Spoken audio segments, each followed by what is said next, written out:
So I'd like to introduce our next speaker, Darwin Deano with McKinsey. And Darwin and I've known each other for quite a bit of time. And Darwin, I'll just turn things over to you to contextualize what you're going to talk about. Thank you. Perfect. Thanks, Paul. Thanks. All right. So hello, everyone. Thank you for having me. I'm Darwin Deano. I'm a partner with McKinsey, and I lead the North America SAP business of McKinsey. So a little bit of background about myself as we get into this discussion. I've had the privilege of being part of the SAP ecosystem for the last 30 years. So yes, you went from AR, VR to a dinosaur in the SAP space. But a little bit like most of you, I'm sure a lot of you have been through the tech tour within SAP.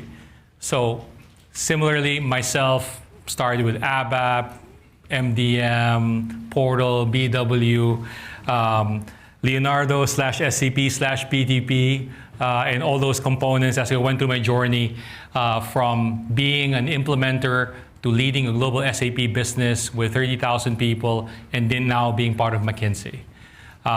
What's really funny is last week I had a chuckle because for whatever reason, SAP decided to steal the acronym BDC, which used to stand for Batch Data Conversion, and now it's called Business Data Cloud.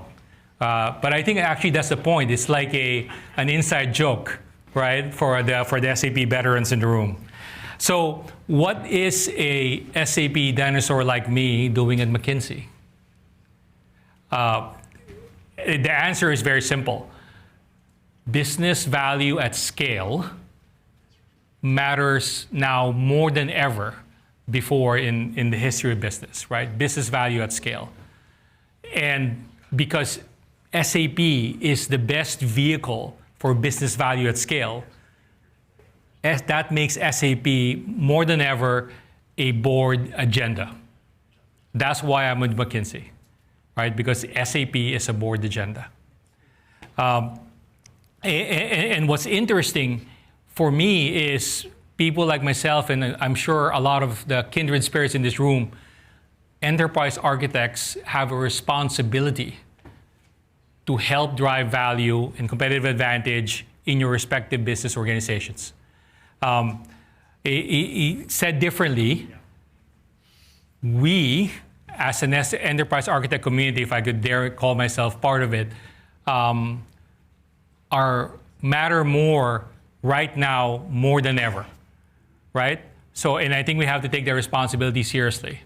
And so that's what we're going to talk about is what does that mean? How does, a conversation about enterprise architecture, which typically talks about AR, VR, and demos and whatnot, actually talk about value and competitive advantage. So hopefully what I'm going to share will start to bring some insight and perspective that will encourage the leadership of this community to be a business advisor, a business partner that really helps your business thrive amidst all the chaos that's happening. Yeah? So let's begin by baselining why we talk about value, why we talk about competitive advantage when we talk about SAP Enterprise Architects. So everyone is super excited about Gen AI. I'm getting sick of it. Everyone's talking agentic this, agentic that. But the reality is they're only surface level benefits. Yes, you can do things faster, you can do things smarter, maybe reinvent certain things, leveraging insights from Gen AI, but it will never have transformative impact. Gen AI alone will not show your organization how to reduce days in inventory, how to do spend optimization, how to optimize finances, etc. Right? It's very service level. What you really need for transformative impact is when you go beyond the piecemeal automation and intelligence that's available and drive end-to-end integration value that has a clear connection to the value levers that matter for the business and that are aligned to the company's strategic priorities. And that's really where the SAP Enterprise Architect plays very well. Would you agree? Yes, hopefully. Yes, no, okay. And the reason I bring that up is because as McKinsey, we look for bankable plans. Bankable plans are such that we are willing to sign up for a performance-based arrangement where our own skin in the game is dependent on our ability to deliver the value that we promised. And from our experience doing a lot of transformations, it doesn't get bankable unless you go beyond the surface level technologies and really drive the complete business conversation from top to bottom. And the people in this room are the best people to orchestrate that, right? And that's why we have a collective responsibility to really drive the discussion on value and not just be order takers, not just be the wall of no, right? That's one of the interesting comments that I heard. Well, that team only enforces standards and drives reusability. They always say no, right? As opposed to really driving the conversation on what outcome we're trying to drive. So this is why we have a collective responsibility. So if you buy into this collective responsibility, what does that mean? What do we do? How do we move forward from here, right? Because you have organizational constructs, you have operating models. So what we recommend for the SAP Enterprise Architect community are 3 simple pivots. 1, transitioning from race to the bottom to a custodian of value. So we'll talk about what that means. Really fight the fixation on go live and focus on day next, right? That's one of the biggest issues with the SAP ecosystem is everybody is fixated on just going live and not about sustainable capabilities. So we'll talk about more what that means and ideas in terms of transitioning the from to towards focusing on day next. And then the last pivot, but not the least, is pivoting from being reactive, order taking, to now really driving proactive business conversations, right? Being an advisor to your business leaders, because we all are uniquely positioned to do that, right? So show me the best machine learning guy that you have, and I can tell you that by themselves, they will not create impact unless you are able to connect it to the processes, to the data, to the strategic value levers, to the strategic priorities of your business. It doesn't matter, right? So that's our responsibility. And we're going to talk about these 3 pivots that hopefully encourage this transition in mindset. And later on, would love to hear from you as we progress with this discussion in terms of what are the roadblocks, what are the challenges, what helps, or what has worked for your respective organizations. Later on after me, Praveen is going to talk about what they're doing at Mars, and I think you'll see a lot of parallelisms to what we're going to discuss here in the next few minutes. Yeah? Okay, so pivot number 1, from race to the bottom to custodian of value. So traditional focus of enterprise architecture is the business of IT. It's all about ultimately reducing cost, right? How do I improve it? How do I increase productivity? How do I reduce time to market? How do I optimize TCO? Right? Very, very familiar. That's the business of IT. That's what classical enterprise architecture teams do. But the reality is, all of that only matters for the CIO. Nobody else cares. Right? Technical debt for technical debt's sake really only matters for the CIO. Clean core for clean core's sake only matters for the CIO. And I was one of the biggest proponents of clean core. But the pivot that we're recommending, and hopefully this resonates, is a focus on business outcomes. Because the SAP Enterprise Architect is unique in that from business outcome to value lever to process performance, data, and technology architecture, you know how it all connects. You know how to orchestrate that conversation. Yeah? So you can drive this conversation business outcomes with what you do as SAP Enterprise Architects. And if you do that, not only will you win the CIO, you will also win the business executives because you can relate to them. Okay? Pivot number 2, from the fixation on go live to focusing on day next. And we're going to stay here a bit because there's a lot to unpack here, right? So naturally, every one of us in this room has a tendency to be focused on go live. For those who are going through the journey, about to go through the journey, or have gone through the journey of an SAP migration, an S/4HANA migration, RISE with SAP program, that's the focus. Why? Because an SAP program is like an aircraft carrier. It's big, it's slow, but it has so much momentum that it sweeps everybody along with it. And if not careful, that becomes the focus. And the problem with focusing on go live is that's the outcome that you're indexing towards, that you're optimizing for. So what happens? The quality of knowledge of the processes, data, technology, and architecture erodes almost as fast as it was created. Does anybody here dispute that? Tell me who has recently gone through an S4 program? A show of hands, please. Okay, so quite a few, right? So how many have gone live in the last 6 months? Okay, quite a few.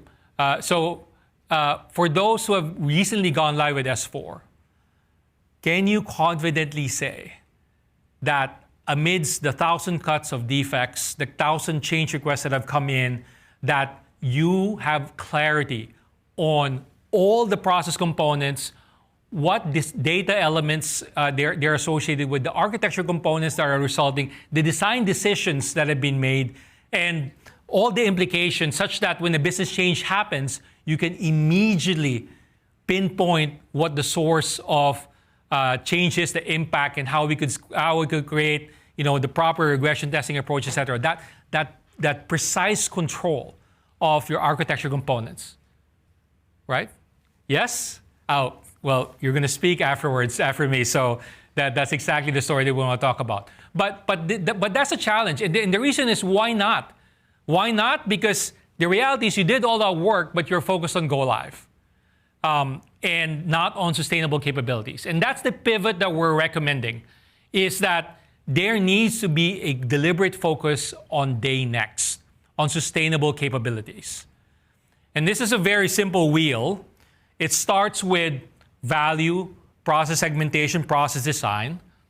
Well, you need the capabilities to be able to maintain that knowledge and sustain that knowledge. So things like Signavio come in. You need to then make sure that you have requirements traceability. That's where Cloud ALM comes in.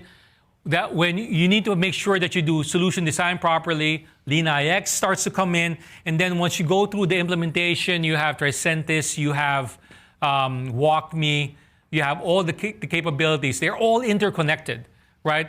The problem is, it's only recently that SAP has really put emphasis on this integrated tool chain. And unfortunately, the reality is it's still being talked about in the context of a big go live, as opposed to sustainable capabilities that you need to maintain.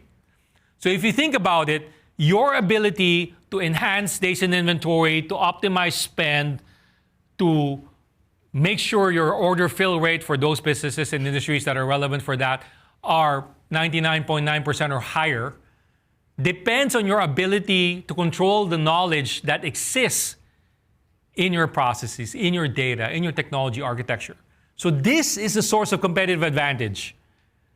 And who maintains it? It's the people in this room, right? So we have a responsibility to the business to really maintain that knowledge. And if you maintain that knowledge, you prevent the erosion of knowledge, and by extension, you prevent the erosion of value, right? So you want to be able to talk about the value impact of SAP Enterprise Architects. This is it, right? By maintaining that tool chain, by maintaining the capability to focus on day next. That's the second pivot. Okay, so the last pivot that we'll talk about is the pivot from order taker to being a proactive value shaper. Say that 10 times. So one of the challenges that we have is we have a fundamental challenge in the operating model for SAP Enterprise Architects. Too often, it is very reactive, and not by your own choice, but just on how IT has defined the operating model. You basically receive the demand several layers deep before you're able to opine and provide perspective.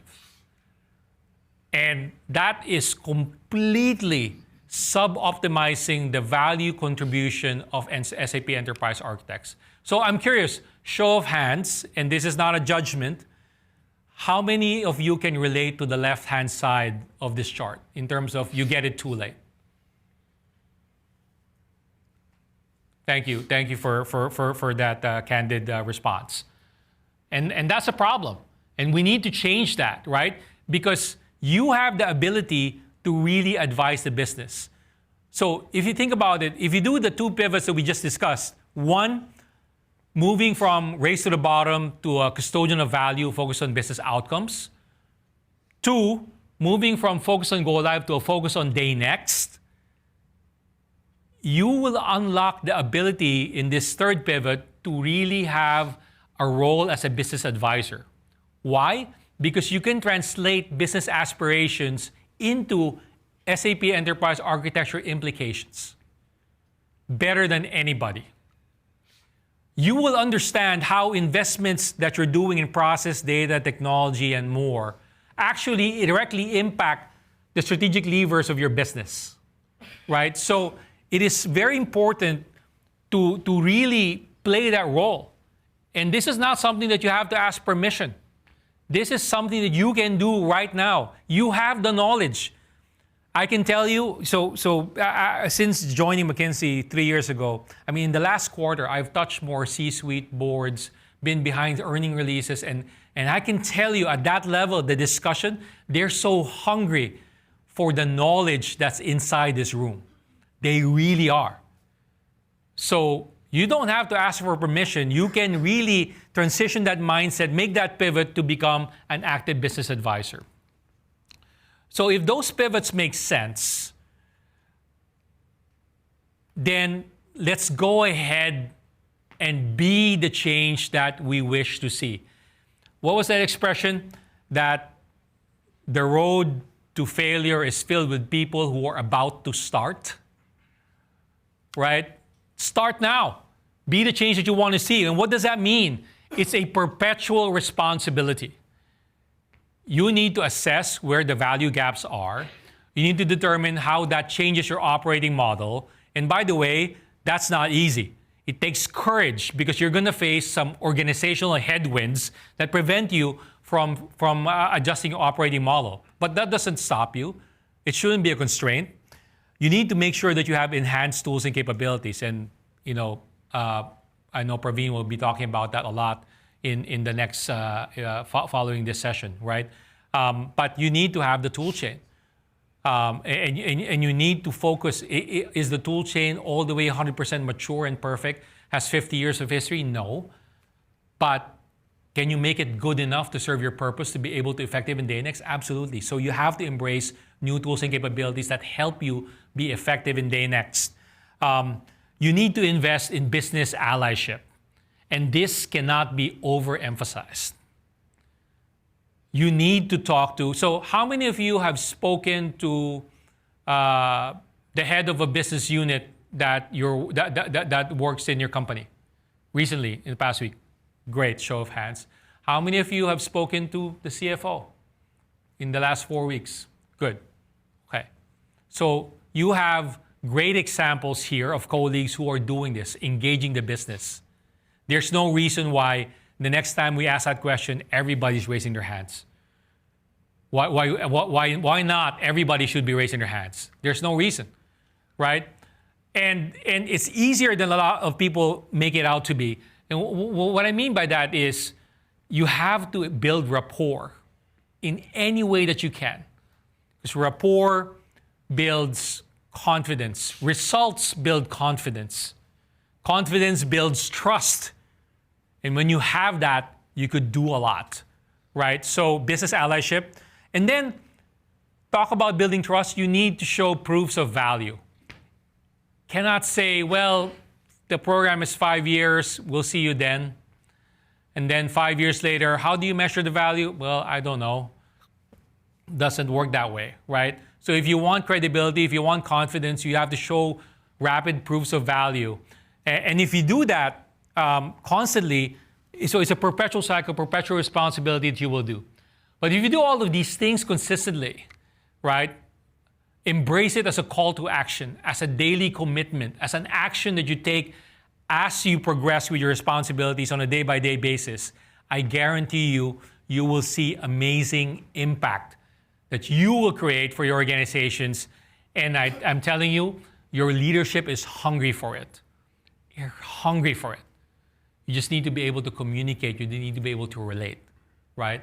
So that is kind of hopefully the takeaway of why we as a community of SAP Enterprise Architects are uniquely positioned to lead value, to be custodians of value and competitive advantage. Perfect. So hopefully that makes sense. Any questions, any disputes, disagreements, any insights to share from the group? Yes, please. Getting a mic over. Yeah, exactly.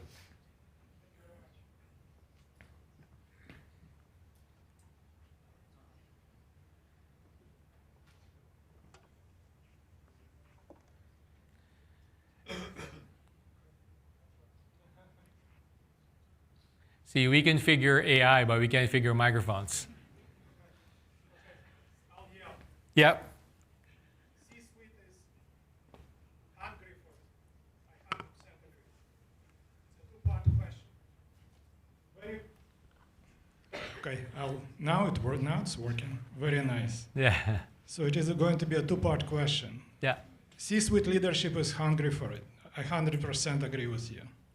At the same time, folks in this room often find ourselves outside of the locked door with McKinsey advising on strategy and speaking with executive leaders, leaving folks in this room outside of the locked door.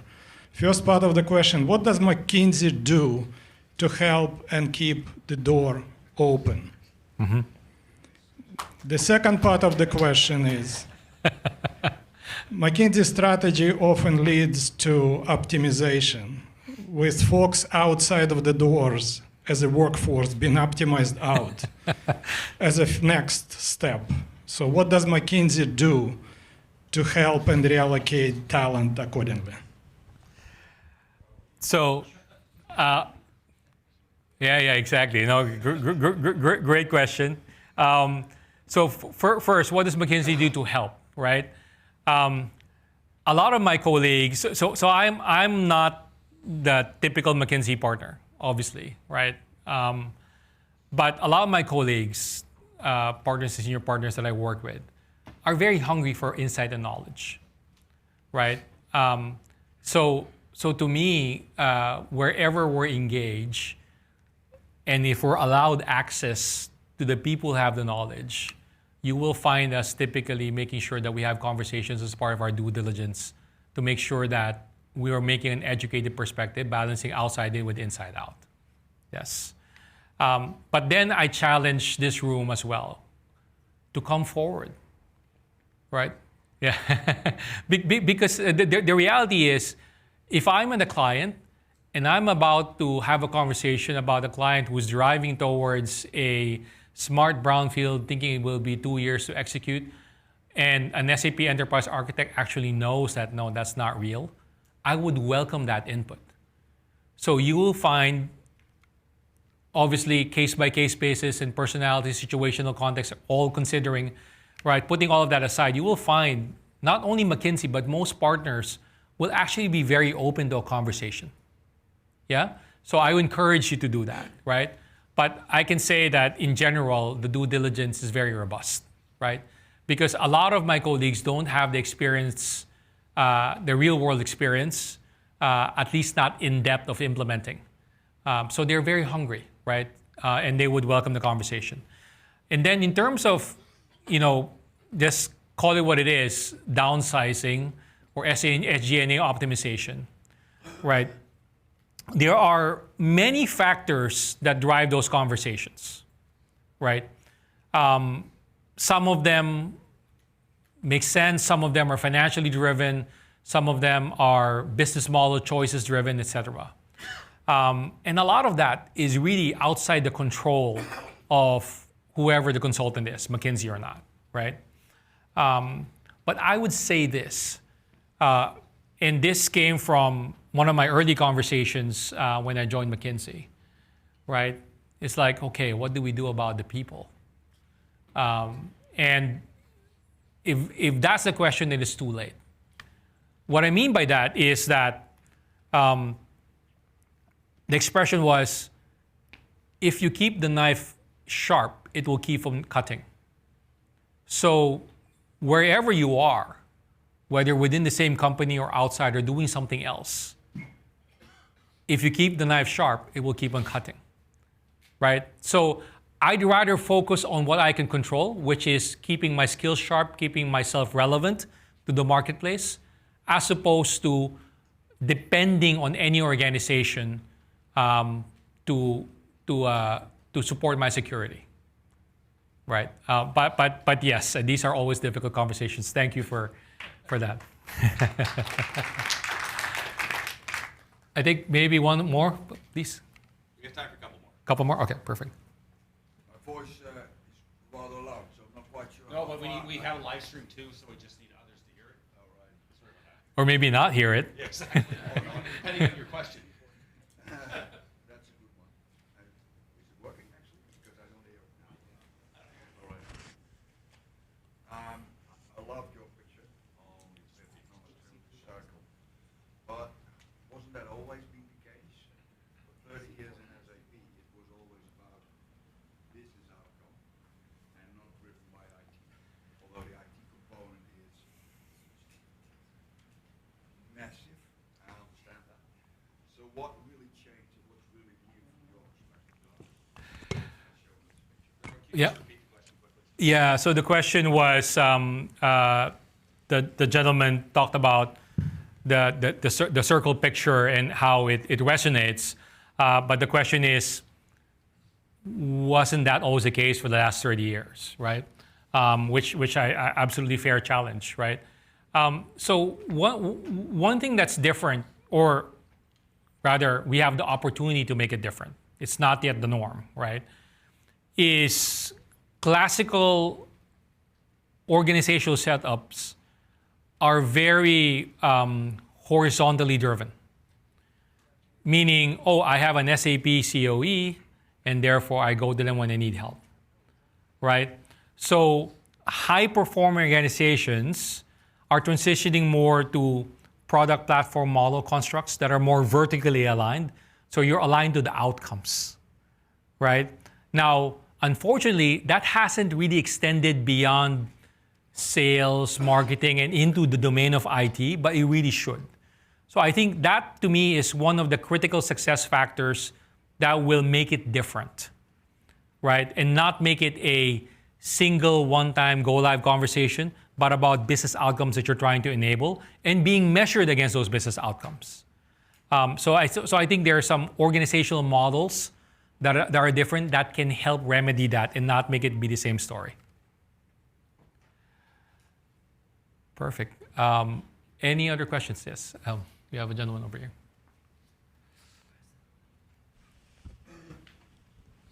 Thanks. Hey, does this work? Yeah.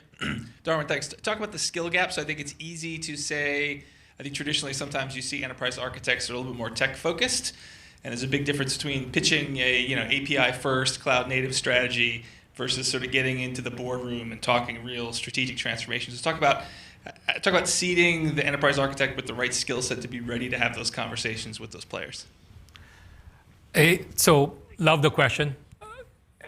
So I actually wrote HR programs for SAP, right? That's how far back I go in terms of deep technical, right? Computer science, et cetera, all of that stuff, right? But the ability to then communicate from that granular level into executive level takes work.